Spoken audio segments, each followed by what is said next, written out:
Hello. Welcome to down there, guys. Top Table Talk. We can finally celebrate, Daz. We're back. We're part of the winning circle for a change. For a change. What a difference a week makes, eh? What a difference Exactly. a week makes. You got all your shades on. You were crying last week. I feel like I was talking people off ledges last week. Eddie Howe was getting his P45. Like, Eddie Howe out. We're back, guys. We're back. No, great to have you on. Top Table Talk. We've got the boys back to talk about an interesting weekend, to say the least. Winners, the drawers, the losers. We'll be talking all about it and what it means for the Premier League. One more match before the international break. Some big fixtures to come up, and of course we've got the boys. We've got, of course, myself and Daz in the house. We've got Wolfie. We've got Rich back in the house. Adam, and of course Charlie. And I think Dan United will be on the way very shortly. But boys, how we feeling after this weekend? We'll start the other way around. So Charlie, I know you were at Old Trafford yesterday. Talk to us, mate. Talk to us. How are things? Yeah, all right. It's not been the best week for us, to be honest. Obviously, dumped out the cup Wednesday night by you boys, and then Old Trafford, poor performance, really, to be totally honest. I thought it was a pretty crap game in general. Lacked quality from both sides. But having gone a goal down with 20 left, I thought we'd lose that game. So to get the point was the bare minimum required. But yeah, it was disappointing. We missed a big opportunity to sort of get a first win there since 2013, and we missed a big chance to go third. But we have climbed into the top four, and after 10 games, if you said we're in the top four and we're ahead of Arsenal, I would have signed up for that. But it was a big missed opportunity, and it was a disappointment for sure. Definitely, we'll get into that for sure. Adam, travel to? No, you didn't travel, did they? We did both. We did everything. Yeah. This is why I'm confused, because you did them back to back like we had, didn't you? Yeah. Interesting week. It's weird when you lose two games against the same side. You'd expect it to be pretty miserable, but I'm fairly positive after the performances in both of those games, especially at the weekend. The first half, the game at the weekend at Anfield. There's some positives to take from it. And look, we've got the Man City game coming up this weekend. Feels like a good time to play Man City if that exists. And then we get a bit of a break. So I'm feeling all right. We went toe to toe with Liverpool in 2 games, and that's good. Winning at Anfield ain't for everyone, Adam. It's not. I was worried. I'm worried about this because I feel like every week we're creating more and more of a monster with Wolfie. I'm genuinely worried. Like in a couple of weeks, we are. It's got nothing to do with you, lot. This is enabling. This is enabling behavior. But I feel like you're going to come in one week. It's just you're just going to pants are going to be down, and it's just going to be balls out on the desk. I'm very. You're lucky the camera only goes down to here, boys. Oh, I don't believe it. Right? Yeah. Does it have Zoom? I'm saying. Anyway, yeah. Love it, Rich. Maybe not the weekend that you were expecting, and we'll get into it a little bit later on. But how are you feeling overall? Yeah, disappointing one. I quit football after 2 p.m. kickoff on Sunday, so I can't say I watched any of the Chelsea-Manchester United game. I didn't want to watch any more football after what I just saw. And yeah, Wolfie, we might be changing him to Werewolfie if he keeps going the way he's going at the minute, because he's he's on one at the minute. But yeah, it's been a tough old week for Villa. Made a lot of changes for the Carabao Cup game against Crystal Palace, but still, a pretty decent side, but they were poor in that game going out of the cup. And one that supporters, I think a lot of Villa supporters would want to try and go for. We talk about trophies and all that kind of stuff.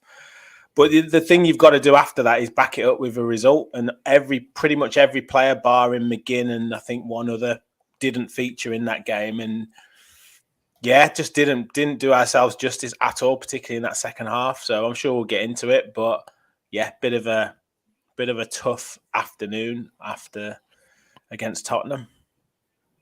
Yeah, it doesn't get any easier with Liverpool next week either. So yeah, I think one of the lads put it in our chat yesterday that it was Liverpool next. Actually, I think it might have been in the Midlands chat. I think Emma could put it in. He said that you're going to Anfield. Is that right?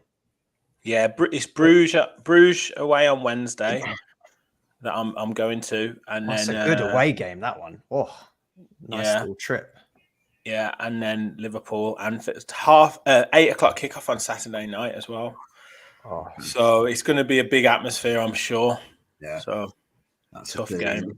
I might have to do a rivals watch for that, now that I got to keep an eye on Liverpool and Villa. So you might as well. Oozing. But look, boys at the top, Daz, Chris, gotta be happy with this weekend, and still on cloud nine after that. Nobody expected us to win. Nobody expected us to win. Even ourselves, we thought we'd get a point. Still buzzing. This guy did. Chris predicted it. I said 1-0. Yeah, he did. But no, it's absolutely buzzing still after that. Is in the office today, 8:00 this morning. Called over to a fella, an Arsenal fan, just dropped by his desk as you do, just to rub it in. But he would have done the same to me, of course. But absolutely buzzing, and hopefully now we can kick on from here, and it can be the catalyst to take us forward. We've got our formation and the players in the right positions now. We just need to kick on into a big game coming up at the weekend, Mr. Wolfie. Huge. Monster game. It feels massive now, don't it? Definitely. But look, to the rest of the panel, I just want to ask you the question. We'll talk briefly about the early kickoff, the Newcastle Arsenal game. Lots of talk after the game, which I kind of expected it to be all about Arsenal not turning up, not playing well, this, that, and the other. Do you think that's a little bit harsh on Newcastle United? How did you boys see it as the game unfolded? Because for me, I was there, boys watched it on TV. It looked like, although they had a lot of possession, it looked like we were always really in control of that game, and they never really looked like doing anything. But I want to know how you boys are seeing it. Adam, we'll start with you. Like, how did you see that game unfold on Saturday? Mate, I'm going to have to back out of this one because I didn't even get to watch it. I was limited in my viewing. So I'm screwed there. Well, we opened. You got to do your homework before you come on, mate. I know. I tried to cram last minute homework for it, and I couldn't get it done. So I'll defer to one of the other esteemed panelists. I mean, I thought Arsenal were poor. I'll be honest. Like, they literally their only threat is set pieces. Yeah. They're basically like Stoke at the moment. Like their only threat is corners and free kicks. They offered absolutely nothing. Saka nothing. Havertz nothing. And this is not a new thing. Arsenal have been poor. I think Arsenal have been poor all season, but they've managed to grind some results out. But the last few games, when they picked up 1 point from 9, Newcastle played well, by the way. Very good goal, great ball in from Gordon, brilliant header from Isak. But I don't think you had to be particularly good because Arsenal just offered nothing. I mean, you boys also been surprised at how poor they were. We probably expected a bit more of a game. I thought it was quite a convincing 1-0, really.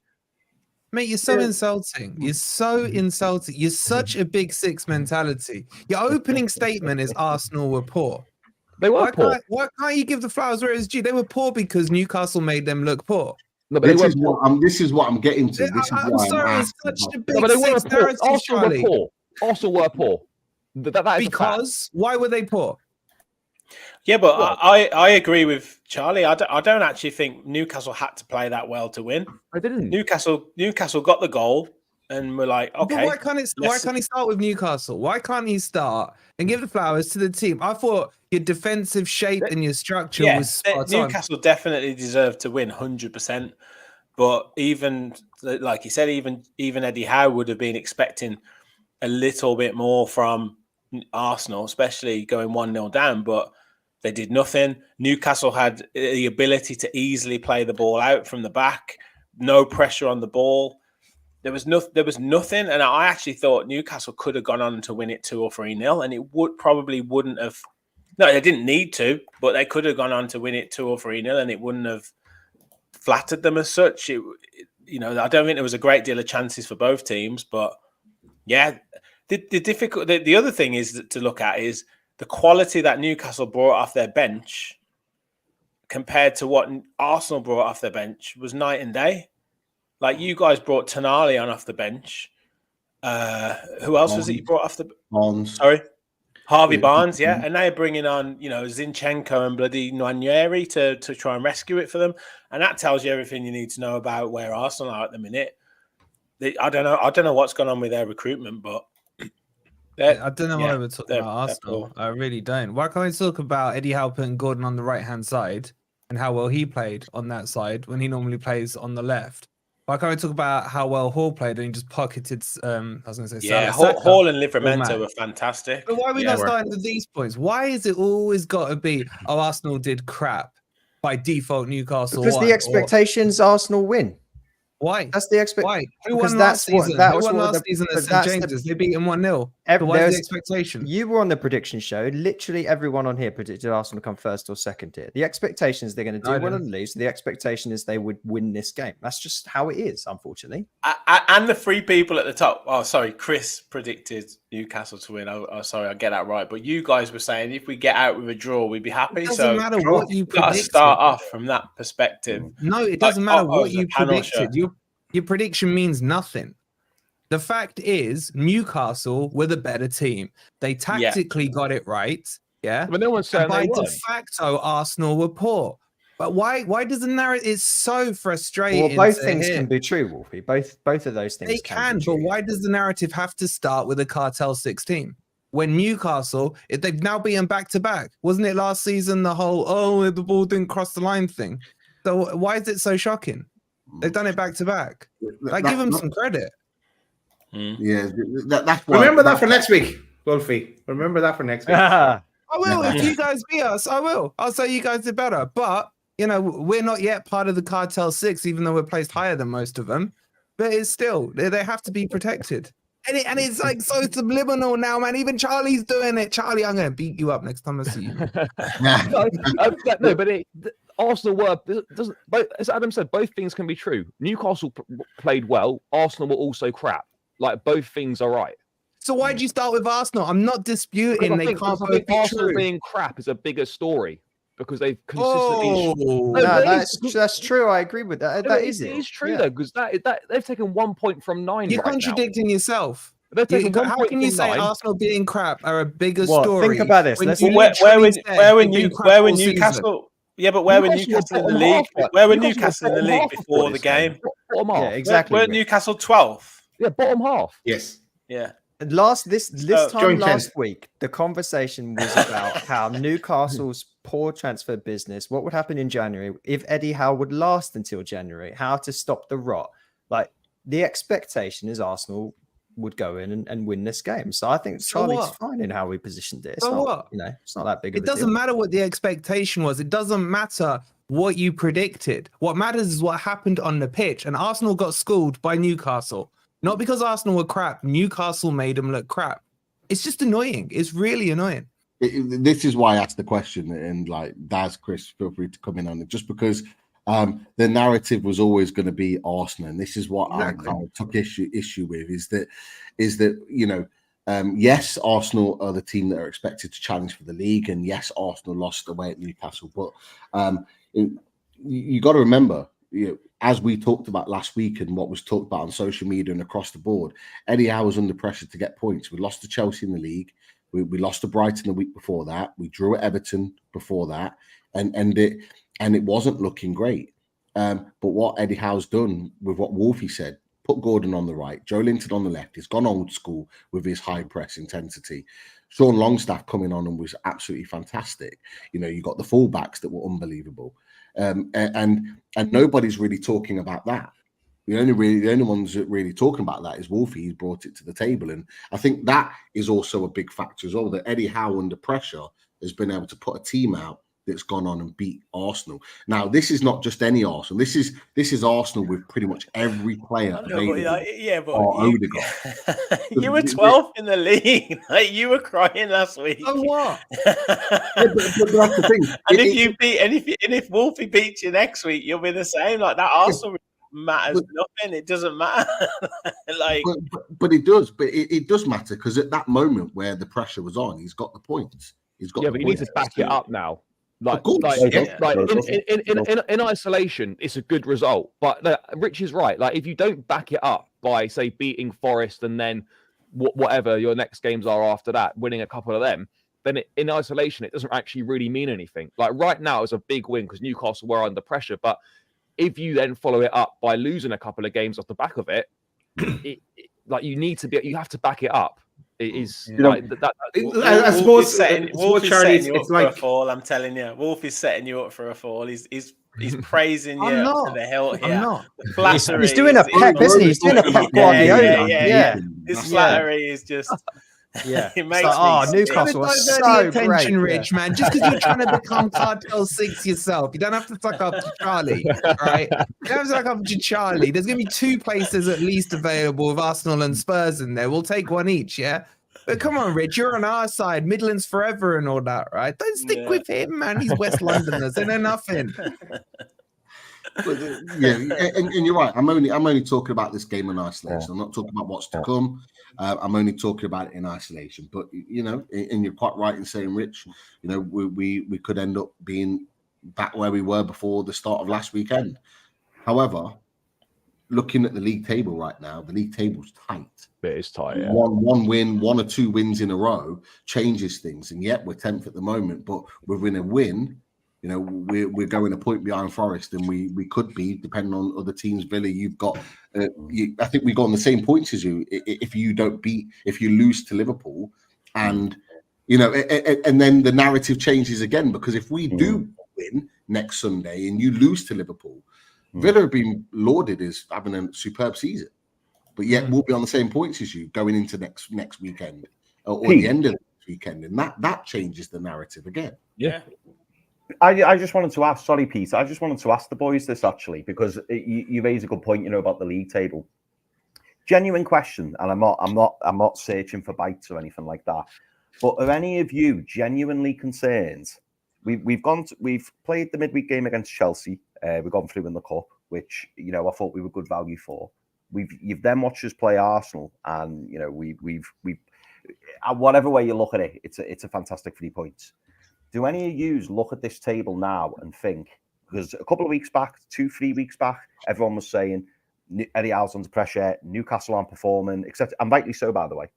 But do any of you look at that league table and think, well, do you know what? Newcastle have had their poor run, allegedly. Because if we now go on and we get 3 or 4, we go 3, 4, 5 games unbeaten, that league table's going to look a hell of a lot different. And I'm asking Rich, and I'm also asking Wolfie this question. And, Dan, good to see you, mate. Dan can come in on this as well. But given the fact that the league table is so tight and that things, can change in the matter of 3, 4, 5 weeks, are any of you nervous at the fact, like, for example, Rich, I'll come to you. Mm-hmm. Villa haven't had a bad run yet, and all we've heard is how Villa are managing the Champions League games really well. They're managing the league really well. And we're looking at the league table and we're going, actually, we're not that far. We're not that far away from Villa. Are Villa now in this patch where they're struggling a little bit? And does that make you nervous? Villa have only had 1 Premier League win out of the last 5 Premier League games. So you could argue they're in a bit of a dodgy spell at the moment. Yes, that Bournemouth result, a last-minute equaliser, then Bournemouth go and beat Man City. So Bournemouth can take points off anyone. I think it just shows the league at the moment is any team can beat anybody in this league, and any, like we're saying this weekend, could Villa go and beat Liverpool? Yes, they could. Could Nottingham Forest beat Newcastle? Yes, they could. So any team on any day at the moment can beat anyone. And I think I said this a couple of weeks ago. Other than probably Forest, no team has, and maybe Chelsea to a certain extent, but no team has absolutely hit the stride and been absolutely fantastic this season. No team has got into 3rd, 4th, 5th gear. So am I concerned? Yes, potentially. Like that we're in a bad run, but I think we'll get out of it. And then I think other teams will probably have another bad run as the season goes on. It'll just be the way it goes. But I'm certainly not happy at the moment. But I think any given weekend, any result can happen at the minute. But that's what makes the Premier League exciting this year, doesn't it? Yeah. I mean, it looks a bit stretched at the bottom. The bottom three have got, they got work to do. But the top side, Chris, to answer your question, I don't think we'll know the shape of the table until after the New Year's fixtures. Because there's we got some hard games coming up in December. I think there's 5 games in the Premier League. That's wrong, by the way. We've only lost 1 game away from home. So that was what, on Sunday? Yeah. Yeah. Yeah, we haven't lost any, just for the record. But anyway. but yeah, I think the table will start to stretch out at the top from the end of December, and I don't think the next week's results will shape it too much. It will be the collective of December and see how that goes. Am I worried about how it's looking? Mate, I'm worried. I was worried at 3-0 with 5 minutes to go against West Ham. So yeah, obviously, mate, I'm surprised you haven't got the table stuck up on the wall behind you, mate. Yeah, tattooed on my arm. Yeah, on my arm. Well, we've done it before. It's no big deal, But yeah. Just before we come on to some of the other results, just a quick word for Arsenal. Obviously, Potts was going to come on, but he's out celebrating. Miss him. Birthday yesterday, so he's not been able to make it. But quick word on Arsenal. Out of the title race or still within a chance? I think they're done. I'll be honest. I know that might sound ridiculous. I think they're done. The football they're playing is dreadful. Like the drop off from the start, from last season to what we've seen at the start of this season, they're shocking. They're just Stoke with a bit more quality. As I said earlier, their threat is literally set pieces. People leveled us as a one-man team, right? And Arsenal take Odegaard out. There's 0 creativity in there. They had what against you boys? How many shots on target they have in the second half? One. One shot on target in the whole game, right? And all they were missing was Odegaard. Like they're not playing good football. And even when Arsenal fans saying, Odegaard comes back and we'll be all right again. They were playing crap when he was available anyway. Arsenal, I think, have probably played maybe well once or twice this season. PSG in the Champions League was a good performance. Other than that, I think they've been bang average, and I think they're in big trouble. I mean, they're out the top 4 right now. I mean, us, Villa, and Arsenal all on 18 points. Look, theoretically they're still in it, but I think their window was poor. They've got nothing on the bench. Take 1 or 2 players out, and they're struggling big time. Yeah, Charlie, are you in a title race? No. Never once said we're in a title race. Absolutely not.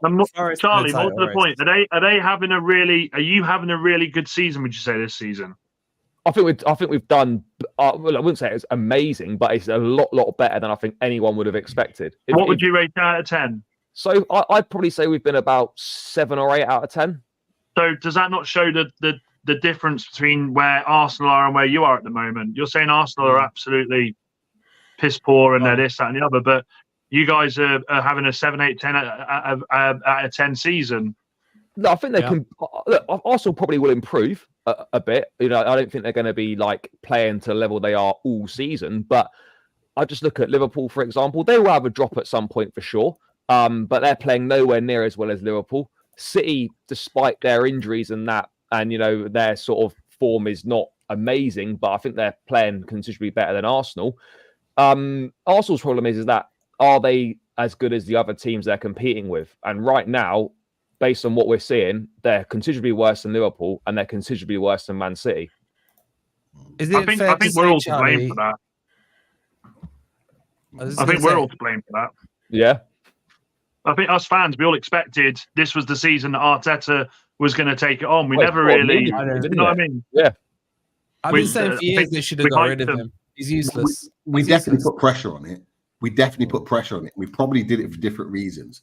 I think there's a lot of fans that put pressure on it because they kind of expected it. 3rd season, fighting for the title, they have to win it. But I think there's a lot of fans from opposition clubs that put pressure on it because they almost wanted them to fail. You always want them to fail. Yeah, there's a lot of fans now that are reveling in the fact that they're in this position right now, and that for some people the title race is done. But I just wanted a quick word on that. Let's come to let's get to Aston Villa. We've touched on it already. We've already touched on the run of results. What happened again to Aston Villa, Pete? You know what, Rich? Getting two halves, mate. That's what Rich is going to say. Isn't he? Let you talk about it, because I think a lot of people had you down as maybe getting the win with the form, the form that, or the up and down form that Tottenham are in, inconsistent, and nobody really expected what Tottenham to come out. And I think, as what's been said, people are talking about Villa as being that team in a title race, or certainly up in that conversation. Didn't quite look like it, and by the end, Rich, I'm not going to lie, a lot of your players look absolutely like dead on their feet. Like, do you think other football's catching up with them, or do you think it was just one really bad day at the office? Well, how are you seeing it? Yeah, I mean, it was really poor second half. I mean, the first half, you're going in 1-0 up and you're thinking that's a perfect away performance. We've restricted Tottenham to shots from 30 yards out that went over the bar. We've kept a really good shape. We've looked fairly threatening on the break.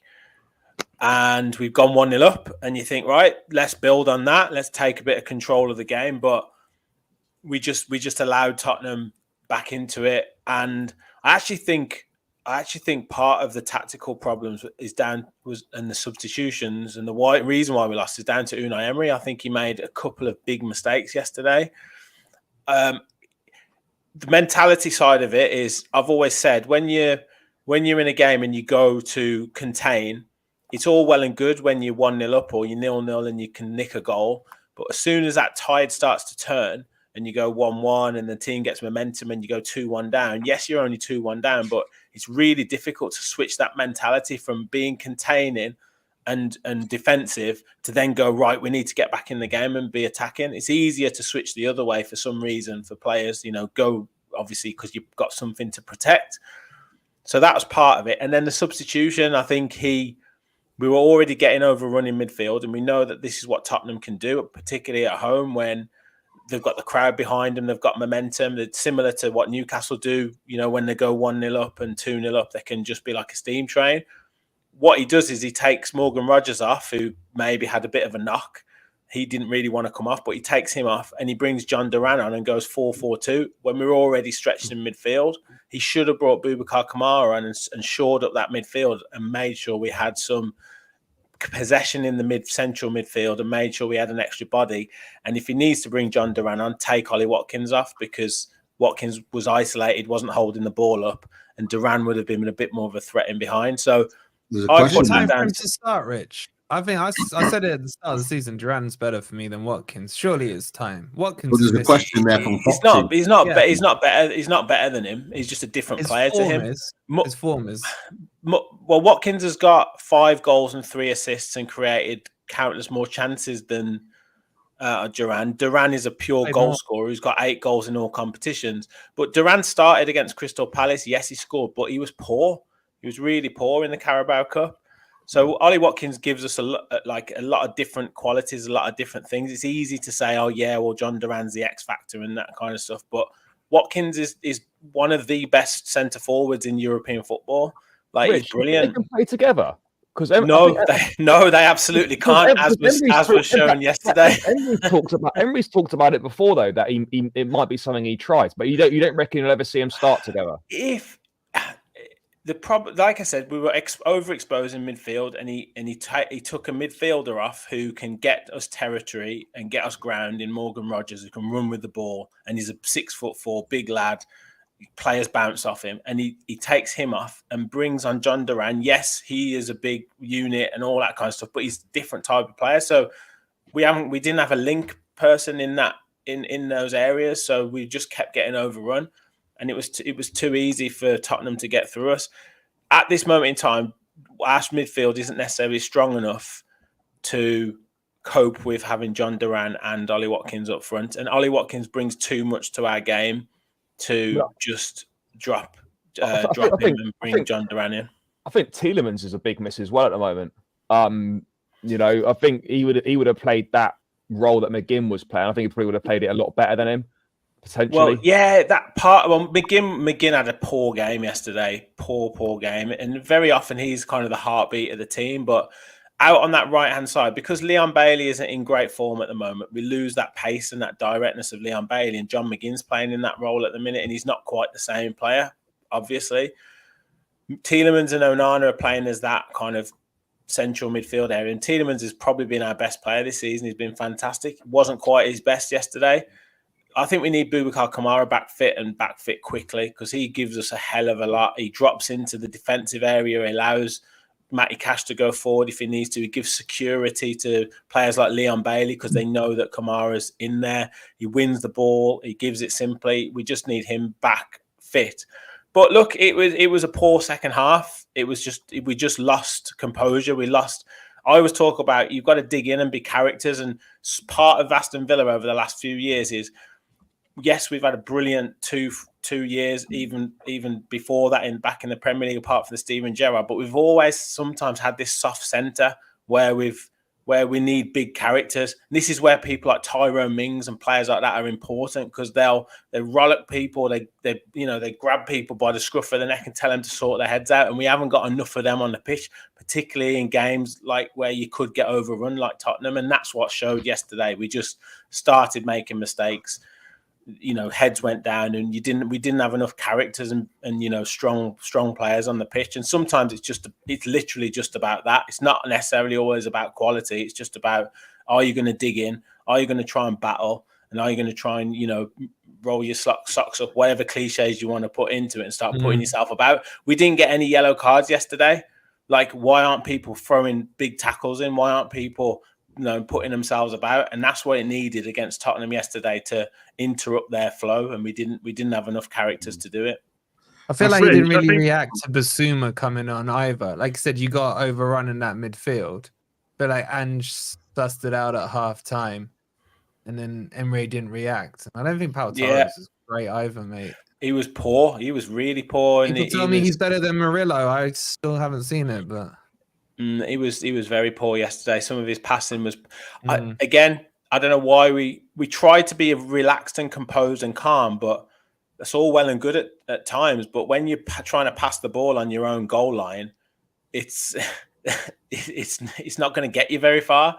Yes, you might get someone who does the odd turn, but you're going to be doing a turn on your edge of your box and trying to run 40, 50, 60 yards. It doesn't really help. So, yeah, I don't know. We just got it wrong, and we just succumbed to the pressure of Tottenham, and we didn't control the game at all. It needed probably go a little bit more direct, maybe into John Duran instead of Ollie Watkins in the second half, win second balls, and then try and play further up the pitch. But we just didn't do it. Rich, go on, Dash. Sorry, Peter. I just say, I mean, look, people might think I hate Villa. I don't hate Villa. I just don't like Billy when he talks about Villa. He talks about waffle. You don't. You're a football fan who knows. I mean, Billy on another show last week said that Jose Mourinho come to Chelsea with no experience from Porto. So that says all you need to know about the man. But for you, I wouldn't be worried. I genuinely wouldn't. I mean, look, Villa are in a place where if you'd have offered Villa this 3 or 4 years ago, you'd have snapped their hands off. You are still in the Champions League race. You are never going to be title contenders this season, especially with the Champions League. I know you said that it hasn't affected you playing in the Champions League, but I don't think physically, but I think mentally it does take a toll. Against us, I think emotionally you were was definitely after the that was definitely. So, I think honestly, Emery will know what's going wrong. He'll assess it and he'll do it right. And the other thing is, you'll probably have the money to go and do something in January with people going out as well. I think you're fine. I wouldn't, if I was a Villa fan, I would be absolutely chilling at the moment. I mean, this is the thing. I mean, last season, as these boys at the top will know, the first game of last season, there was a certain team that beat Aston Villa 5-1 at St James's Park.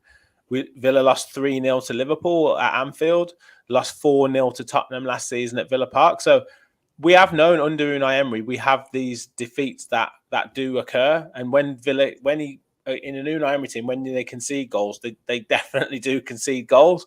But 100%. they also win games like against Arsenal or Man City or whoever else that we play. We could get the tactically spot on and beat Liverpool.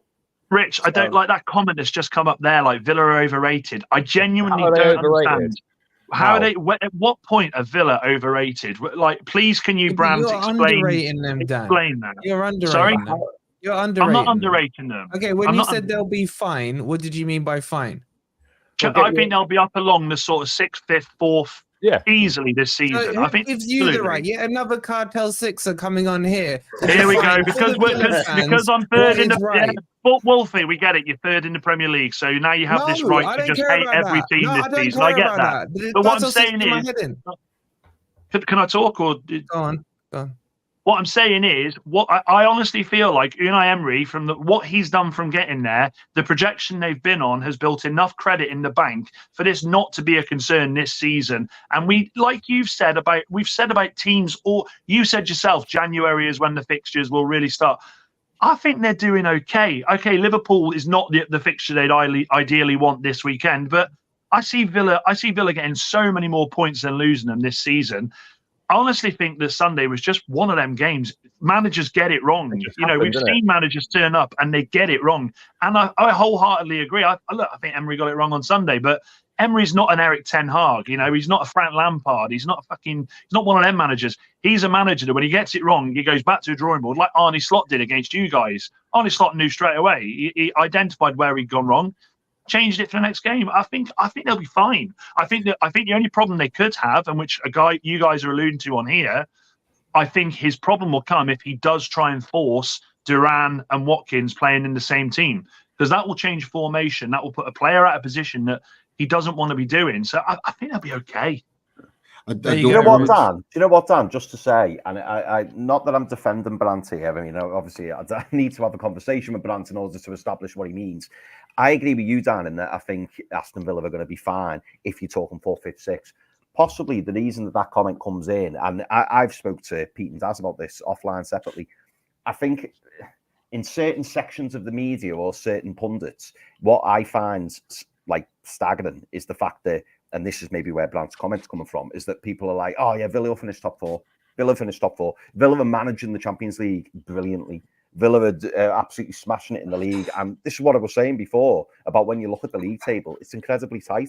But people already are just like, oh yeah, Villa top 4. Yeah, all day Villa are getting top 4. And it's like, it's almost as if there's like an. I think they've only said that the last couple of weeks because of the fact that Villa are top of the Champions League group phase, which I will highlight again.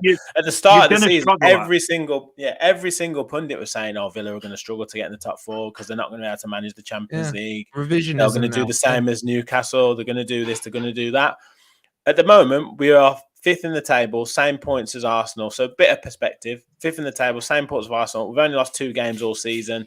Yes, we've drawn a couple of games that we should have won, but we also won a couple of games from being 2-0 down. So it's all. This is how it works. And we go on. 2 losses this season. Your 2 losses are Arsenal and Spurs. Arsenal, yeah.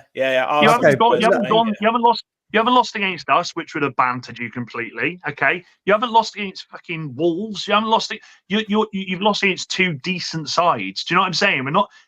It's not that there should be. I feel like rival fans want to piss on Villa's parade because Villa have done so well, kind of like Newcastle had this same problem after the season with Eddie when he got him in the Champions League. The second it started to go to shit, I was one of them. I was like, thank the Lord, right? Let's get on with it. Do you know what I mean? It's just one of them. Yeah. But I still don't think, Dan, you can tell them they're gonna be fine. That's by your standards. Like your standards. It's an opinion.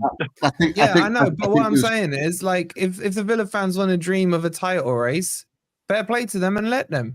Like, if they don't think, 6th is fine, then that's their prerogative. I get that, Wolfie. I get that. And what I'm saying is, from what I was saying, between 6th and 4th, from my perspective, is where I think. Yeah, but you're not a Villa fan.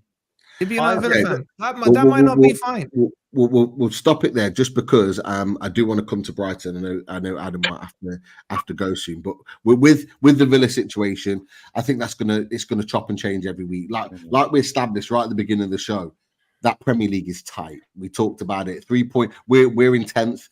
We win, they lose next weekend, we're on the same points. And then the narrative and the conversation is completely different at that point. And I think it's going to be chopping and changing every week. The league is very, very competitive this year. You've got 10 or 12 teams that could finish anywhere in this league. But as you say, Villa are in a good spot. I like how you said 10 or 12 because United are out of the 10 and 12. Well, no. I'm just saying it because we're in 10th, that's all. But, Join 12th. But Brighton, Adam, I'm not gonna lie. I saw the 1-0 up, and I was hearing chance after chance and thinking, right, all I'm going to be hearing next is 2-0 and maybe even 3, and then to hear very quickly, just as I got on the motorway coming back to Leicester, that it was then 2-1 within literally a few minutes. I could not believe it. But then I thought, well, it's typical Liverpool. What happened, mate? Like, and you must be annoyed that it changed so quickly. Yeah, it was frustrating. The first half, we were completely over them. I do want to say one quick thing about Villa before I talk about this game, though, because and Brent had said this in the chat as well, right? I think I do agree with what's been said, but goes back to the sort of who have they actually picked up points from, as in who have Villa properly beaten so far this year? And as Brent said, no one in the top half of the table. No one, not beaten anyone on the top half of the table yet. The points have all been picked up against, Rich, you can correct me here, right? West Ham, awful. Everton, awful. Wolves, awful. I'm trying to think who else. The biggest victory has been against Fulham. So it's like, yes, Villa aren't embarrassing themselves, but at the same time, they've not done anything particularly impressive at all yet, in my opinion. And I think that's when people say, we're talking about underestimating or overestimating, whatever it is. I think people expected more out of Villa than what's been done so far. That's at least my They're ahead of opinion, you, right? though. Well, I mean, who isn't at this point? There's quite a few. We're tumbling at the moment. Dan's. Yeah, sorry to hear that. Don't worry. We can only play who you play, can't you? Well said, Rich. Well said. We'll see who we've. I think we've got Liverpool. Then we think we've got Palace at home. Yeah, I can't remember what the games we've got. Then Chelsea away. So we'll see. We'll see what happens there. Villa drew away at Ipswich, but Newcastle drew away at Everton. So it's. Don't come for us. League's topsy-turvy. We're not in this. I love the energy change. You can go on the same point as us. I love the energy change. I can't believe that these guys. These guys are crying. I love it. I can't get over it. Love it. The energy change is just phenomenal. We are mere minions within this pool. We're just going about our business. To coin the great Roy Keane, do me a favour. Forget about us. We'll just sneak up towards the end.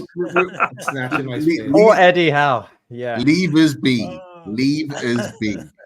Adam, carry on. Back to this. I mean, obviously, in midweek, we all the big clubs decided they'd bail out of the Carabao Cup this week, and I think that was our decision as well. We figured, we've got bigger fish to fry than the Carabao Cup, so we'll lose that game, put out a weak side, no problem. But this game of the weekend, we were completely all over him in the first half. It wasn't actually even that close. The strike from Kadioglu, if you've not seen it, was an incredible goal. Smashed it in with his right foot. He's playing at right wing at the moment. He's got really no reason to be there for the most part. He's a left back or a right back, and we're playing him right wing just to get him on the pitch.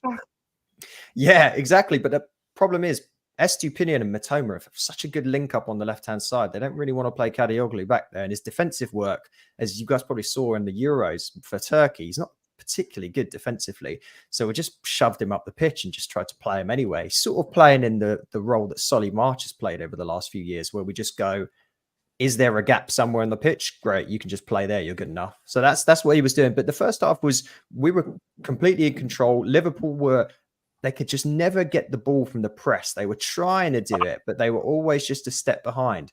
And Brighton were putting a lot of energy into basically winning the ball back where they could high up the pitch.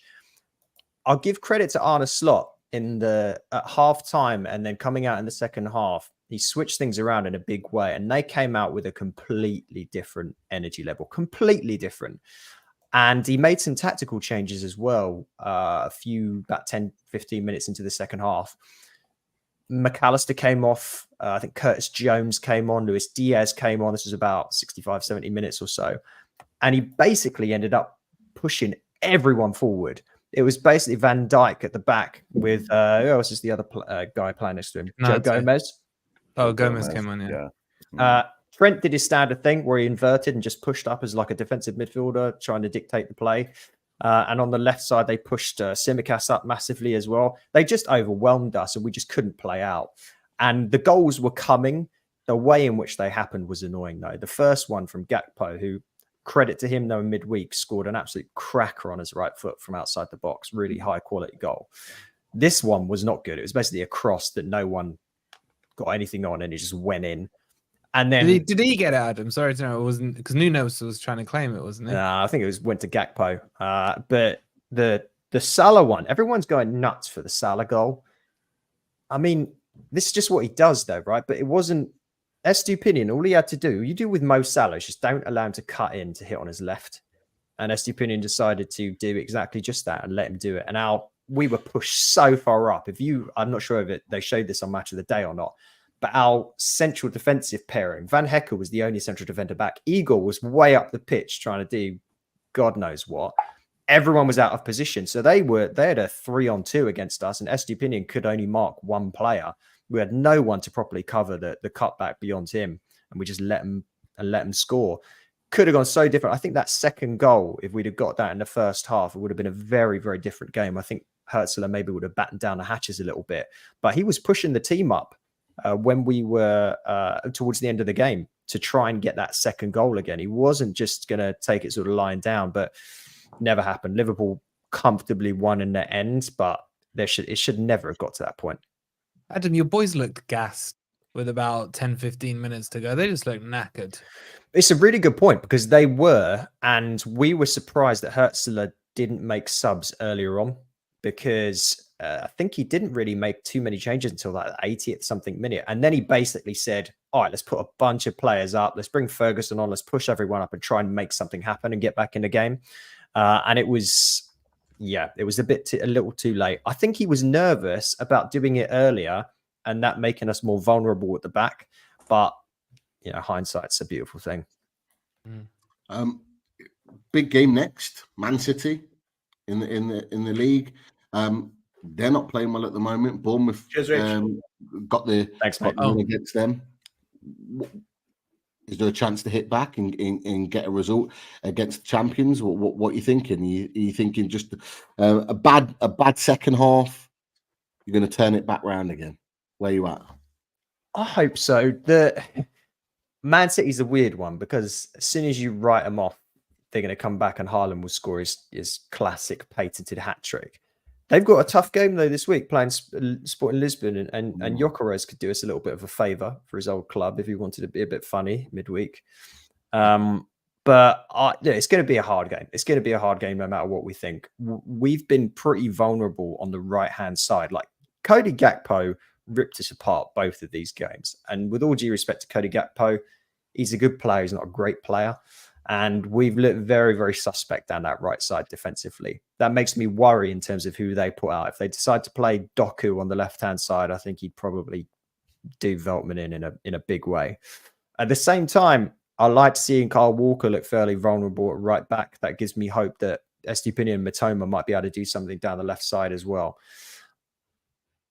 We've had some interesting games against Man City in the past. And Pep has always been fairly complimentary, like he is when he's patronising and say, "Oh well, yeah, I really like how Brighton play football." That's all well and good because you always end up walking away with 3 points. So my hope this week is basically we don't get complimented by Pep. To me, that would be a victory. If we don't get a compliment after the game by Pep, that is enough for me. Yeah, that's a defeatist attitude right there, mate. I didn't use the phrase free hit. You know how I feel about free hit. No free hits. But look, we can get something out of this game, but more so, whatever happens, we go into this break and then we go on a really interesting, nice run of fixtures that will define our season, in my opinion. This season isn't going to be won or lost against Liverpool and Man City for us.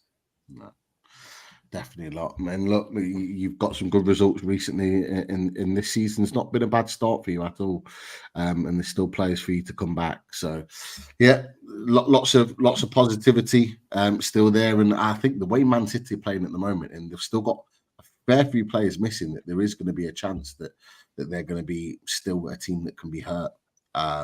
So I think that's going to be a game to watch at the weekend. Not going to lie. But anyone else want to jump in on Brighton before we move on? No one cares, mate. Classic. You couldn't leave it, could he? Couldn't leave it. I'm just being honest, man. I'm just being honest. I did see a couple of people ask questions about Baleba not featuring at the weekend. He does make a lot of rotation, doesn't he? Hertzler rotates a lot. Yeah, he does, and he's been pushed to because he tries to play quite a high intensity press quite a lot of the time, and we've had a fair amount of injuries so far. Baleba picked up a bit of a knock midweek, which is why I wasn't playing on Saturday. I think he could have made a fair amount of difference at the weekend as well. He's been our best player so far this season. So when you miss someone like that, that's massive. And I think someone else mentioned about the 3-4-3 formation that Hertzler used to play at St. Pauli. We just don't have the defenders to run that system at the moment. We don't have 3 fit centre backs, so we actively can't play it. Lewis Dunk's still out, Adam Webster's still out. So we've pretty much got Van Hecker and Igor as our only fit centre backs. So I think he'd like to do it, but it's just not there at the moment. And we're still missing João Pedro, remember, as well. Yeah. Wait, I was going to say, when's João Pedro back? Because he's killing my fantasy football. I keep sticking with him, thinking. You've kept him in? Time, you can sell him. You're more loyal than his missus, mate. He's such good value. He's such good value, and he's such a good player. And I keep, the injury status unknown. And I keep thinking, well, where is he? Like, why is he? And obviously, I've seen some of Hertzler's press conferences, and he's very cagey over him. And he's like, oh yeah, we'll see how he is, and blah blah. And then he just doesn't appear. And even on Fancy Footy this week, he was green. He was showing as available, not in the squad. And it's like, what's going on with him? Yeah, well, he's not back in training properly yet. We are hoping that we're going to have most of the full selection back after the international break. You're not going to see him anywhere against Man City unless something crazy happens, because we've not had any news out of that. But you're right, he's been pretty evasive on him coming back, which makes me think it's been a bit more serious than imagined. Him, along with Matt O'Reilly and Solly March, have been the sort of longer term injuries that we've had. O'Reilly obviously got completely crunched against Crawley 20 minutes into his debut and has been out ever since. Solly March is back in training, so we should expect to get him back at some point soon, though. And obviously James Milner, who's supposedly still playing football, is another one that we haven't been able to rely on. But Pedro, I'm hoping to see him at some point this month, if not right at the start of December. He's such a difference maker. It's so important to get him back. And with the run you've said you've got in December, that'd be a perfect time to get him back to it's funny because we always end up doing well against sides we've got no right doing well against, and then absolutely wet in the bed against sides that we should comfortably beat. So I'm slightly concerned that this friendly run of games that we have, with all due respect to those teams, we're just going to end up. Who you got, Adam? Completely messing up. I did have it up and I've completely lost it now. I want to know who these teams are that you belittle. It's gonna be funny. Forest a few times. Let's see. I've got it here if you want to read it. Bournemouth is now tough, but go on, yeah.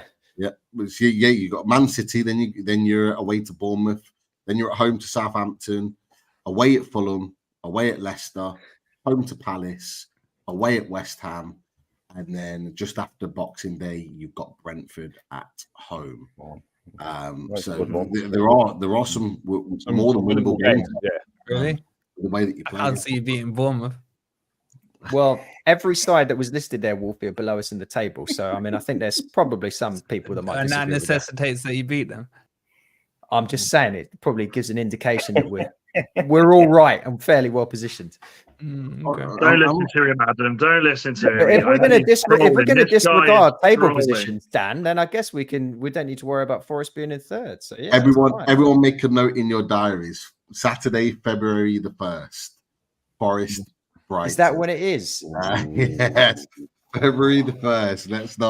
Let's not forget that one. That's going to be. I don't even think Forest fans put it in their diary when it's Brighton over. Well, I was going to tumble down the table at that point, Wolfie. So maybe it won't be that important for you. We'll see. I was going to leave this to the last, but we've got to come to it.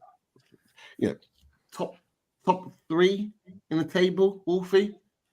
You got to be on cloud 9. I know you are, because I know when you won the game, I just saw a message go 3rd. You were absolutely buzzing. I was going to be like, nah, it's normal. And then you just out me like that. But what did you say about Villa not long ago? Let them enjoy it. I'm letting you enjoy it. You're in 3rd place. you got to be buzzing. Now, the question is, can you continue this run? Seems like you can. You're playing well. Maybe not on Saturday, though. Sunday. We're just not scared of anyone. I'll be honest with you. There's no one. If we were playing Man City this weekend, I wouldn't be worried. Playing Arsenal, we got them in 2 games time. I'm not worried, right? Nuno is just a genius. He really is. The way he's got the team playing, the fans on side. Bear in mind, he had probably the hardest job to come into. He's taken over from Steve Cooper, who a large section of the fan base were idolizing. Yeah. And I don't think it was until the Liverpool match where they really accepted him, those ones who were still idolizing Cooper. He's won them over. He's 3 in a row now, 3rd in the league, 3 wins in a row. There's just the threes are everywhere right now. 3-0 against West Ham as well. By the way, West Ham. How bad are they? Lawless was going to be on this show, but unfortunately, he's not back from work. He's avoiding me. He's literally avoiding me. Shout out to Nicky from West Ham Fan TV. He's a proper man. He took it on the chin. Congratulated me as a Lawless and Jace, man. I'm waiting. But yeah, they're shocking, right? So I'm under no illusions against West Ham. That's why I'm not here in the Hawaiian top or anything today, because West Ham, they're probably the worst team we've faced this season. Yeah, but remember, it's not about West Ham being bad, Wolf. It's about Forest being good. Give yourself the respect. I'm coming on to that, man. I'm just warming up the lungs, man. Warming up the lungs. And then the way Nuno dissected them was just like watching an artist draw a painting. It really was. By the 60th minute, you could tell that they were just there ready for the final whistle. They were. And that's what Nuno did to them. And by the way, Nuno's been doing this from the stands for 3 games. He's got a 3-match touchline ban. That's right, yeah. Maybe you should keep him there. I said that. I messaged the guys on at the club and said, can you tell him to tell Howard Webb to F off in his post-match interview to extend his ban? But I just, look, it's surreal in a way. Joking aside, I'm expecting the Forest thing to happen, right? I expected it against Palace in the back of my mind, against Leicester, maybe against West Ham. And now you're just starting to think, well, maybe this is starting to feel more like the Frank Clark era from back in the day with Collymore and Roy and finishing 3rd in the league and what have you. And I'm not fully ready to embrace that growing feeling in me because I'm scared, but it's getting stronger as each match goes on. And what I will say is the only game I am worried about is this Newcastle one. I'm not worried about the Arsenal one coming up or the Ipswich one. This one for me, you want to go into this international break on a high. Yeah.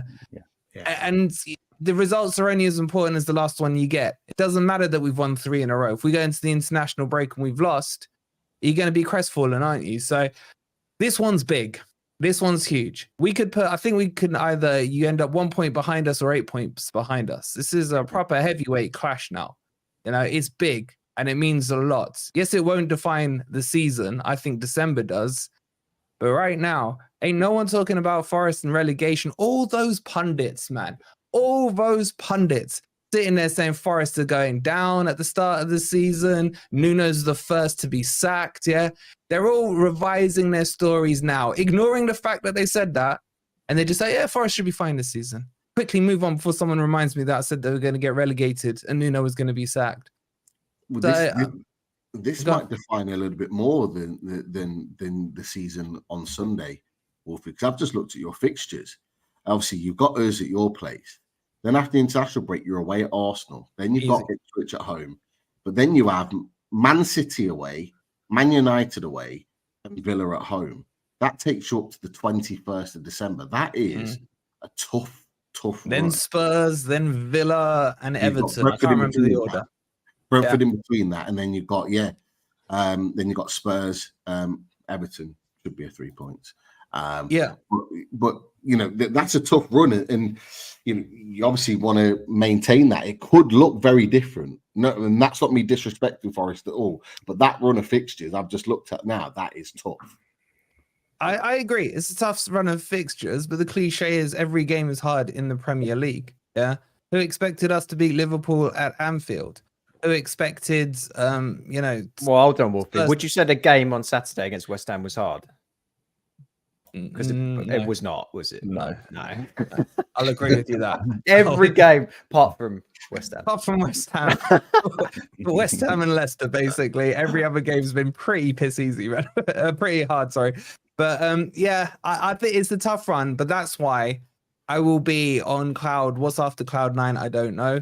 In Christmas time, if we're still messing around at this top end, then I'll be unbearable, boys. I'll tell you now. I'll be. Why are you using the? You're not there yet. Yeah, you've got your tempers messed up. People. There's more to go. I'm holding the shackle still. My handbrake's still on it. You wait till I get toxic. Look, Charlie, Dan, I'll come to you, boys. Forest, we've talked about what they've got to come, but are we sleeping on them? Are they not getting the respect that maybe they deserve for having the season that they are?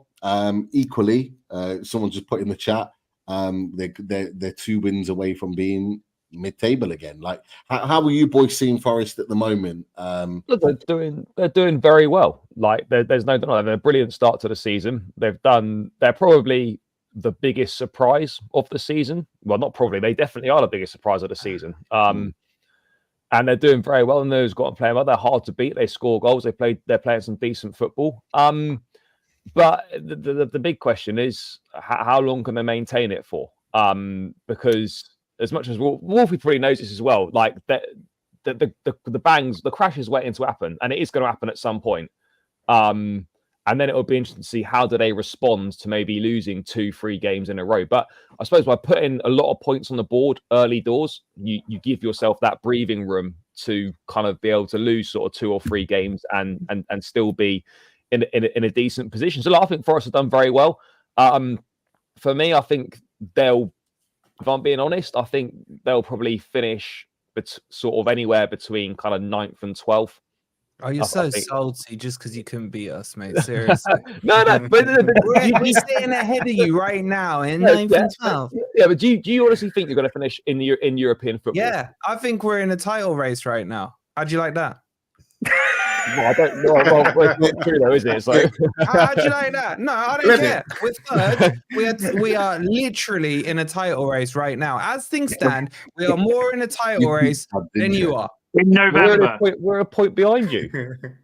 Yeah, so we're a point more towards the title than you are. I mean, mathematically, United did the lawless. I've never seen them come so close to the camera before. He piqued his interest. Come on, Dan United. Come on. I look at Wolfie. I love you, mate. You know I do, and I'm happy for you. You're having a really good season. You are, and I actually think, because of the likes of United, because of the likes of Arsenal, who are at the moment, everyone's talking about them. I feel that's the best thing for you.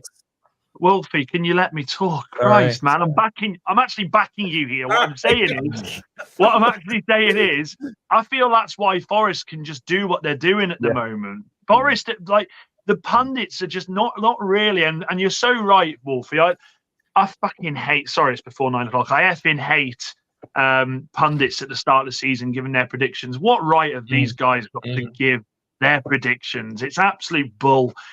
So look, long may it continue, because as much as Wolfie winds everybody up, I know he does, and I know he loves it. It's refreshing. It's refreshing. Every fan loves to see a team go up there and cause disruption when I think we all admit they don't really have a right to. Do you know what I'm saying? Based on last season's performance, Wolfie, that's not based on the players you got.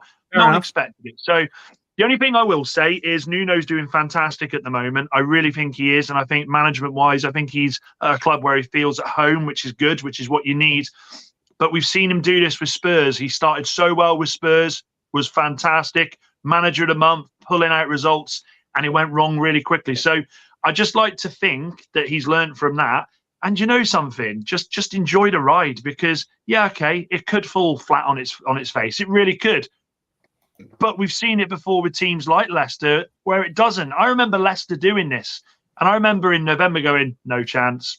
December, no chance. January, no chance. You see where I'm going with this. Now, I'm not saying that can happen again. These things don't happen very often. But I think if I'm a Forest fan, I am literally cloud I'm cloud 109. I'm literally am. Enjoy it. You took the points away from Liverpool at Anfield. No one expected you to do that. You are set up this season to be such a nasty team to try and beat. I love it as a neutral fan. I love watching teams do this. I love watching teams not giving respects to the opposition. I absolutely, Chris Woods, you know, I remember when Newcastle got rid, and that's not a dig at Newcastle. I remember him going to Nottingham Forest, people going, now they've gone for Chris Woods. That guy he's not just because he's in the form of his life. He is playing football with the biggest smile on his face at the moment. He's enjoying his football. So long may it continue. We love watching these stories in football because, as we all say, the Premier League's a nasty beast. You have the big six. You have all this bollocks. This is why we love the Premier League, people. This is why we love it. This is why it's the best bloody league in the world. So long may it continue, Wolfie. Long may it continue, mate. Dan, do you know how much I wish you weren't a Man U fan? Because I love you and I hate your team. You conflict me, man, so much, man. Like you're the best Man U fan for talking sense. Most objective, but you still support Man U, man. It's like I feel like Anakin, man, as he's just switching between the dark side and the light side, man.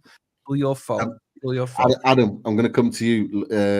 Oh yes, let's see what Adam's going to say. Said, "Long may it continue." How do you feel about that? Yeah, well, look, I think they're going to lose against Newcastle this weekend. You thought we were going to lose? Yes. I've done a lot of analysis into this, and I've noticed that every side that Forest have played this year that play in black and white, they've lost against. Ooh. So you know. That is just full. We've lost one game, mate. Technically, if they wore reds, you'd say every side. No, technically that is true. No, look, I think if I didn't have to listen to Wolfie talk each week, this would be a great thing to witness. I agree with Dan. Unfortunately, we do, so I despise it.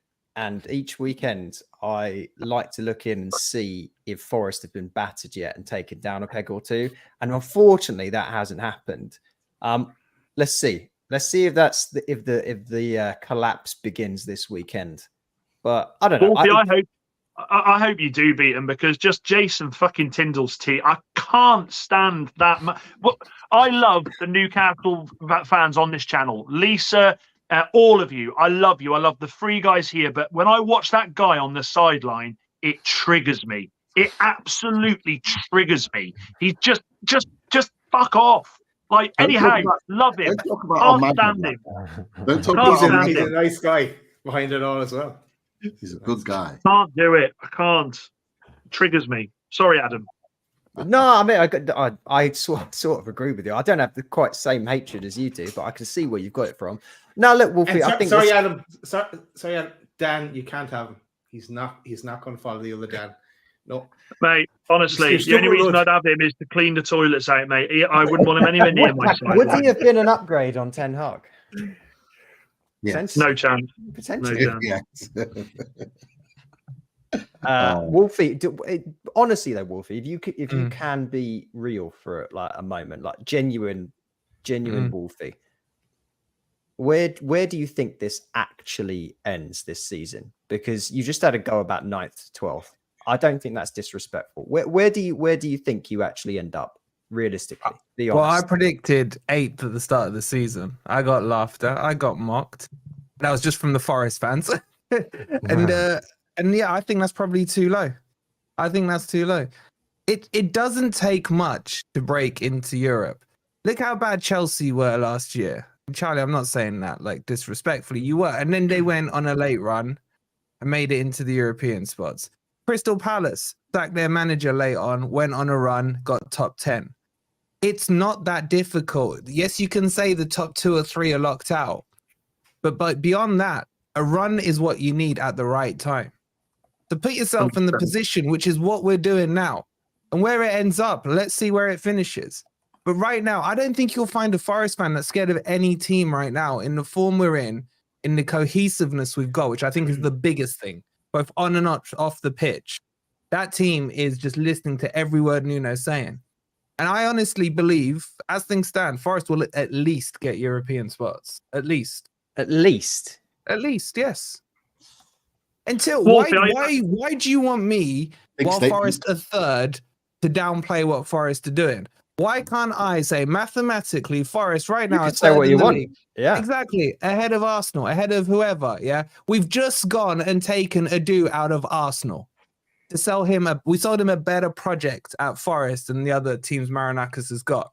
This is what Forest are doing now, right? So start getting used to it, is what I would say. Start getting used to it. And I'm not gonna come on and be pessimistic, which I have been in the past over Forest because I've seen how shit we've been in previous seasons. But what I'm seeing on the pitch now, there's nothing to say to me that Forest can't get Europe. There's no pessimism there is, for you I to will come tell in you. and say, "Oh, I think we'll finish 10th." That's not pessimistic. That's a decent achievement based on what has gone into the club in terms of financials and all that side of things. Are you not nervous though that if you do overperform, that every other club's going to come in and pick away those players that have overperformed this year? If we overperform, we have more chance of keeping those players. Every club says that though, but there's a fact. It comes down to it. It never works out that way. Yeah, but the difference from direct is experience. Yeah, but Adam, there's already a live example of that with Alanga and Newcastle. They offered 50. Was it 50 million? It got to us all the rooms between 40 and 50 million, 50, apparently, and we rejected it, saying we don't want to break the cohesion. So that's where we are with our owner. That's why I love him so much, right? And I'm not Alanga's biggest fan, but I understood, his philosophy behind it. So no, I'm not worried in the summer. If Forest need to sell someone, they could sell Alanga for 40, 50 million. He's not that important to the team. But selling a Murillo or a Morgan Gibbs-White or now a Milenkovic, who is just unreal, yeah, that would worry me. But I think they're sold into the project. Okay, maybe not Murillo so much, but the rest are. I think Murillo out of all of them would be the one who goes. But Forest have already planned ahead for it. We've already got 2 defenders bought in. One in Morato, who's playing as backup, and the other one we've shipped out to Olympiacos to keep him warm. So I'm not worried, mate. I'm not worried. The season that you're having so far, though, that's going to add millions onto them, and you can then reinvest. Exactly. And that's the key. That's the key is that you're playing well, they're playing well. So whatever team comes in for them now, you're adding an extra 15, 20 million onto the price tag, and you're probably going to get it, and that's going to make a massive difference for you. Exactly. We'll be in a position of power. At the end of the day, it's win-win for Forest. Yeah. I do want to finish on the game at Old Trafford now. I'm not going to lie. Oh, sorry, Chris. Sorry, mate. I just want to jump in and ask Wolfie a couple of things dead quick. So first one, Wolfie, why was Elliot Anderson not starting at the weekend? And also, you've just said about, potentially bringing in like cheaper players and then obviously selling them on as in, gradually they will move on. Is that not what we were discussing the other week with Brighton when we were saying that's Brighton's model? No, I didn't say we were going to sell them. I said out all of those ones. I said we rejected it with Alanga. I think Murillo wants to leave. That's the only one that I would accept. How much would he go for? How much would he go for? Murillo's 70 million. Forest will hold out for at least 70 million for Murillo, at least. And if he carries on the way he started the season, it will probably be more. He's still got 4 years left on his contract. What was your first question? Sorry, I forgot what the first. Oh, sorry, mate. Why did Elliot Anderson not start at the weekend? Oh, so both him and Morgan Gibbs-White had been injured. He came back, and Anderson had a slight knock. So what Nuno said, because there's a massive debate right now, who's the better 10? Because Elliot Anderson's been phenomenal. Who's the better 10, him or Morgan Gibbs-White? That debate's already starting. But Nuno said in his post-match, it was almost pre-written, Gibbs-White was going to get 60 minutes and Anderson 30 minutes because of their fitness levels. But yeah, thanks again for Anderson, boys. I love him. Keep him on the bench. Sorry. Yeah.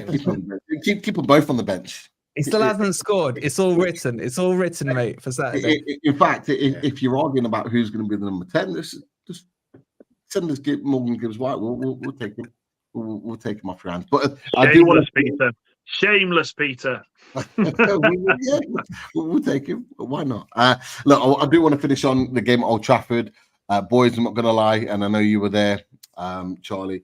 It wasn't pretty. It was not pretty to watch on Sunday. But the question I've got for you, and for anyone else, jump in. Feel free. You happy with the point? Take a point after that? Well, in the circumstances, being 1-0 down with 20 minutes to go, I'll take the point. But going into that game, absolutely not, because I can't believe that we basically sacrificed the Carabao Cup in midweek, rested our whole starting 11 to then go and, create virtually zero chances against United. The players got rested on Wednesday. It was like they're having a rest yesterday as well. I don't know why when we're looking for a goal, we're chasing the game, that Nkunku or Felix don't come off the bench. I guess time will tell if, Maresca really trusts these players. But that was a really poor performance. It was disappointing because of the fact that we'd rested the entire team on Wednesday night. And I expected a lot more from us. We had a couple of chances here and there. Caicedo was outstanding. I thought we agreed, Charlie. I thought he was class. Yeah, he was unreal. I mean, I thought Lavia was good in the first half as well. Maybe dropped off a little bit in the second half. Pedro Neto was really good as well, actually. But other than that, we just had no threat in the attacking third. Palmer was quiet. Palmer was quiet. He was quite away at Liverpool as well. Jackson had no service. Was really nothing going for him. And Madueke sort of struggled to get into the game. So from a Chelsea perspective, it was really disappointing. I know the record there is dreadful. We haven't won there since 2013. But as I said, given the fact that we'd sort of rested the entire first team, sacrificed the cup really in preparation for this game, to then turn up and play as badly as we did was a big disappointment. Dan? Charlie, quick question here from earlier from Andy Ford. Is it true that he is having a scan? Yeah, no, he is having a scan on his knee. I think it's more precautionary just to check, because obviously that tackle from Martinez was shambolic. It was awful. Red card? 2 red cards. It was awful. Like, he's so high on the knee, he's miles away from the ball, no intention to win the ball. And then the worst thing is, they sit and watch it back multiple times and still decide it's all right. But I mean, look, it wouldn't have made any difference to the result because there was literally like 1 or 2 minutes left. But it's more the principle of just another shocking decision from referees in this country. But yeah, no, he's going for a scan. I think it's more precautionary rather than they're fearing anything's wrong. But yeah, that's obviously a slight concern because you never know what these sort of things are going to show up. But no, Dan will definitely be much happier with a point than I am, for sure. I'm embarrassed for you, Charlie. I mean, like, you're playing a double pivot with you played against us with a double pivot of Ugarte and Casemiro. Ugarte is still not up to speed. Casemiro, who you guys should have run rings around our midfield. I agree with you in a sense. I thought the most notable thing Palmer did was took the tackle from Martinez. He was really quiet, and I wasn't expecting that. Against the way we are at the moment, I thought this was the game he would have probably scored another 3 or 4 goals past us. Colwell, man, he was dog shit yesterday. He was dog shit. I mean, the penalty, which was a Stonewall penalty, I don't care what anyone says. Yeah, he completely misjudged that. I think it was. I tell you what, though, Fofana. Was it Fofana? Sorry. Yeah. I just watched Chelsea yesterday, and I thought, for me, I was sat there with, well, they're going to score in a second. They're going to score. It just felt to me like you didn't get out of second gear. Do you know? And that's how bad United are at the moment. Do you know what I mean? But I watched us. You know, when we went 1-0 up, I sat there. I went, yeah, well, we know what's going to happen. And 2 minutes later, it's 1-1 again. Everyone expecting Ruud van Nistelrooy to come in and completely transform Manchester United. Hate to say I told you so, but I told you so. So everyone's completely going off that we smashed Leicester 5-2 at midweek. I told you so. This isn't going to be fixed like that. These players, I've said it before, I'll say it again, still aren't good enough. They still aren't good enough. Yeah, of course, Ten Hag was horrendous. And you know something? This is the thing I hate about footballers. This is the thing that I just absolutely despise about footballers, is Bruno at the end coming out with his love letter to Ten Hag. I rang him. I apologised.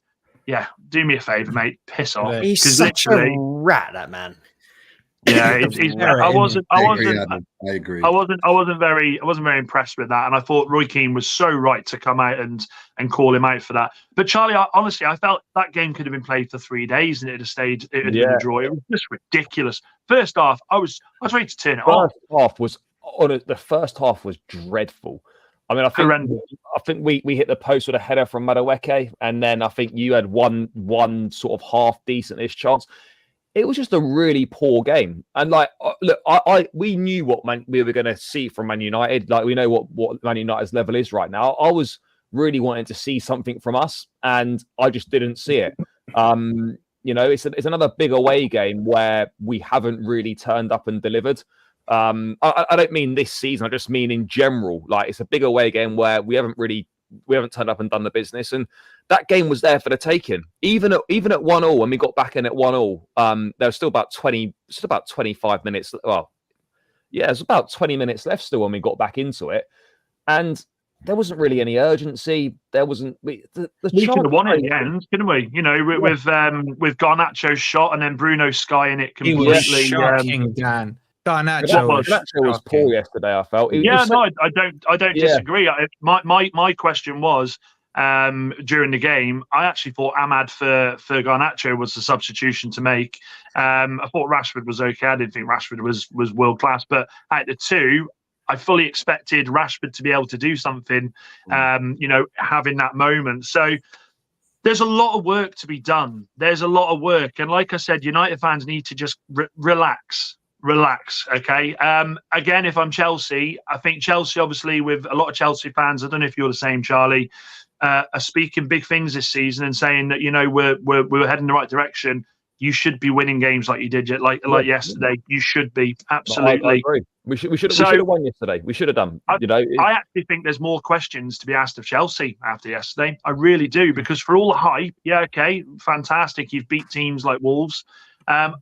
I kind of feel like this is where you need to be having that extra level, because play, like, where were some of the players yesterday? Like, I mean, what's João Felix doing there? What was he brought in for? I was saying all summer that it was just pointless signing. We never wanted him. He was available all summer. No one wanted him, and as soon as we couldn't get rid of Gallagher, or we had to sign someone, I'm already on deal, suddenly for no reason falls through, and then he moves on for 20 million cheaper than we were going to pay for him in the first place. And then when George Mendes starts getting it is a George Mendes deal, basically. And we've done that getting into bed with Mendes thing. And, you know, Felix has come. He's not come to be a regular, but he's obviously come as a bit of a squad player. The guy's talented, sure. He hasn't delivered for years and years and years. And even when he was here, when he come on loan a couple seasons back, he only scored 4 goals then anyway. Yeah, look, for me, he's one of them where I just think it's a completely pointless signing. But too many players didn't turn up. You know, in your big games, you need your big guys to turn up. And really, for me, it was only Caicedo, Neto, Lavia first half, and I thought Reece James was half decent as well. That's a big positive for you, Charlie. Reece James, is that his third game in a row now? Yeah, mate. He played. That's massive.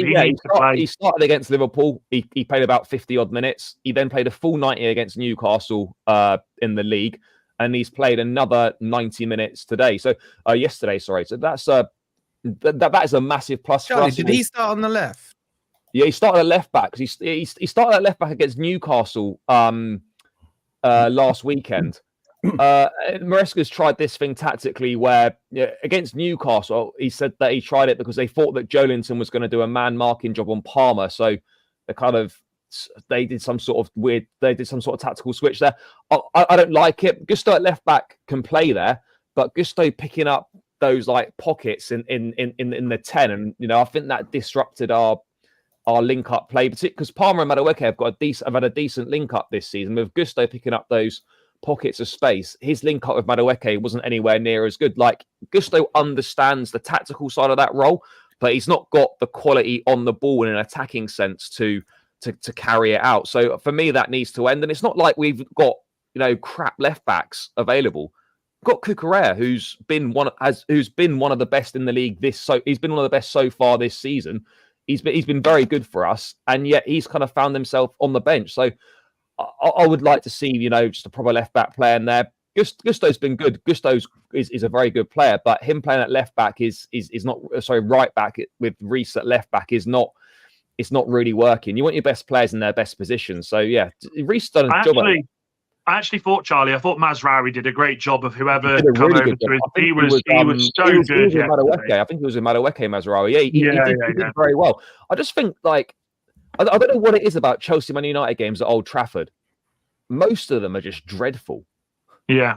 And that's both teams play a part in that. But I mean, yeah, particularly yesterday, like, I was just expected so much more than us. We didn't lose, which from being 1 down with 20 to go was a positive. But as I said, with the way that we've prepared for this game, and like this was our big game this week, with the way that Maresca and the squad were looking at it, to perform to the level we did was a big disappointment. Yeah, we're back into the top 4 now, but it means that really we have to beat Arsenal on Sunday, which will be tricky as well. But I thought Arsenal were crap. Well, they are crap, but it's still a big game. It's a London derby, and that at the bridge. Is it at the bridge? Yeah. Okay. I think for me, it was the pace of the game was so slow. It was so slow. Yeah. There was no urgency from either team. It was so boring to watch. It was a poor game. I mean, it got a little bit better second half, but yeah, it was. I fell Let's asleep. be honest, it was crap. There's not much to say about the game. I don't think the atmosphere helped. And Atmosphere from the home fans was dreadful. I mean, even I speak to some United fans after the game after, and they said that was one of the worst it's been in ages. It was so flat. But this is the thing I said. Everyone's expecting like Rude was coming in, and it was going to be this. I actually think United fans have learnt their lesson from the Ollie situation, because the last thing we want is for Rude to have this aura about him that he is going to he's not going to change the way we play in this short time. He's not going to change anything. And do you know something, Adam? Before I've got to go, but before I go, Adam, I actually agree. I actually feel the same way you do with your man at the moment. People are expecting Amorim to come in with this 3-4-3 and revolutionise Manchester United. We don't have the players to do that. We don't have the players to do that. So Amorim's going to pretty much have to come in and do exactly what Adam's boys done, and that's just try and get to the end of the season, and then we can look at rebuilding it. Dan, you know what? I couldn't believe your bench. Maybe I just haven't looked at a Man United bench properly in recent history, but is that where the club is at now? With all due respect. We've got so many players that are missing, mate. It's ridiculous. And do you know something? You're number 7, mate. You need to get him back quick. Forgot about him. So did I. He's back training today, actually. Ducked us yesterday, back in training today.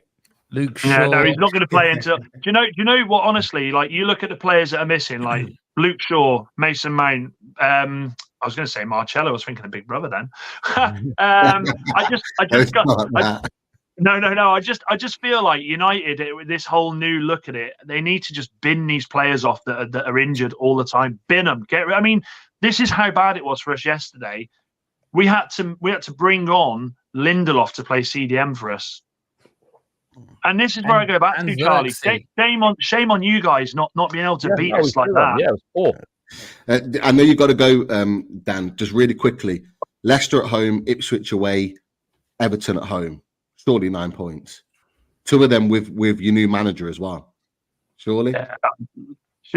Yeah, okay. Surely I'm going to get lucky tonight, but we all know the answer to that, don't we? Do you know what I'm saying? You know what I'm saying? This is Manchester United. It wouldn't surprise me if we scraped 4 points, but like I alluded to, I'm not going into this appointment thinking that he's going to come and change everything like that. I've been there, I've worn that T-shirt, and I've read that ride, and it's shite. We've just got to have that honest approach now. Manchester United fans have got to have that honest approach. And actually, to coin this guy in the corner above me here, that we've got to be humble, and you've got to have that humility of we're not where we once were, and that's exactly that. But that's why this guy's being brought in to hopefully do exactly that. So we'll wait and see. Dan, if more Man U fans were like you, they'd be more stomachable that as a club, mate. They really would. That's why I don't have any followers, mate, because I'm so pessimistic. No, you're an honest guy, and we appreciate it, man. But I know you got to shoot, so head off, mate. Love to you all. I'll see you next week. Nice one, Dan. Take care, guys. Just really finally before we wrap, Charlie, you got some decent fixtures coming up yourself. You got Arsenal at the Bridge, Leicester away, and then Villa at the Bridge as well. Tough games, particularly the Arsenal and Villa. But again, I'll ask you the same question. Are you expecting 9 points from that? No, I'm not expecting 9 points. I mean, look, these are tricky games. Arsenal done well at Stamford Bridge in the last few years. I mean, we should have beaten them last season. We were 2 up with about 10 minutes to go, and obviously Sanchez does what Sanchez does, and played it straight to Declan Rice. That gets him back in the game. But I mean, look, Arsenal will be a tough one. I know they're not playing well at the moment, but it's a derby. The form sort of goes out the window. I would like to think we'd be able to win that game. Leicester away, Maresca going back. I know Leicester aren't good, but you just never know what can happen now. I would expect 3 points from that, and I would expect us to beat Villa at home. So I'm probably looking at, I think, 6 points. We need 6 points from those three. Whether we get them or not, I don't know. But look, we're sitting 4th at the moment. We're a point off 3rd. We're doing all right. But as I said, yesterday was a big missed opportunity, and it means now because we had Newcastle. So we had Liverpool, Newcastle, Man United, Arsenal. I said from those games we really need to be getting between 7 and 9 points. We've got 5 points at the moment from them three. So we really, to get where I think was acceptable, we're going to have to beat Arsenal. And 8 points from 12 from those 4 fixtures, I think, would be a good return. And then, you say international break, Leicester and Villa, you sort of think, those are 2 games you should be winning. But there's no easy games in the league. You don't really know what's going to happen. But I think we are improving. But there's still a lot of work. There's still a lot of work to be done, especially in the bigger games. Definitely. But you're ticking along nicely, and you're putting yourself in a good position. So you're definitely within that conversation. Wolfie, I want to get, because we won't be doing the preview with you, I want to get your prediction for Sunday. What do you think? Bloody hell, mate. I still haven't come down from cloud. What cloud am I on now?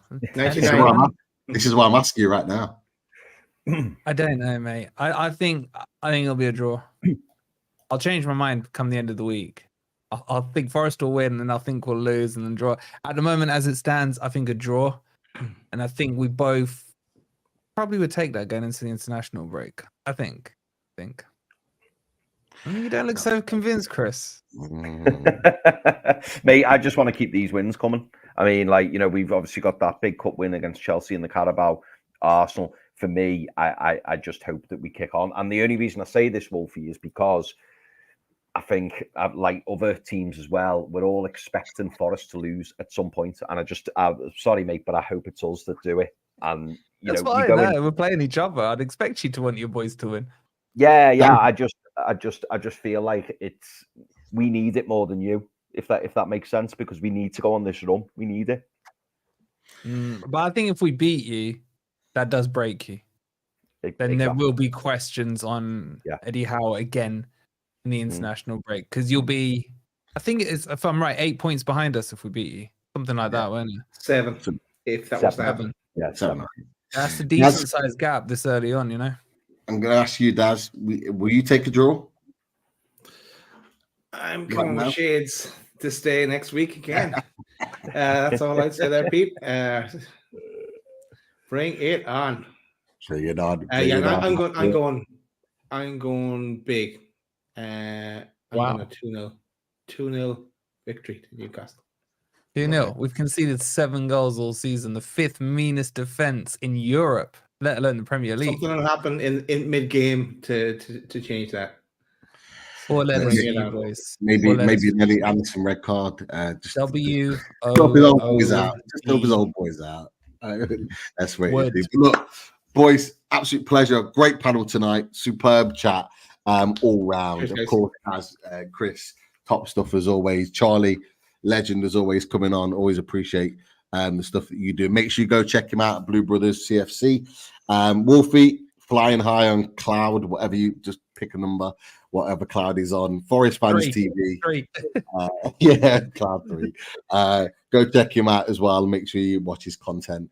And of course, big thanks to you, Dan United at United First, and Adam at Together BHA. and of course, Rich Sutherland at the Villa Park Pod. We'll be back to talk all things without all the big results at the end of next weekend's games. And hopefully these shades for us boys are back again. Let's wait and see. See you Wednesday for our next show. On standby. Good luck. See you later.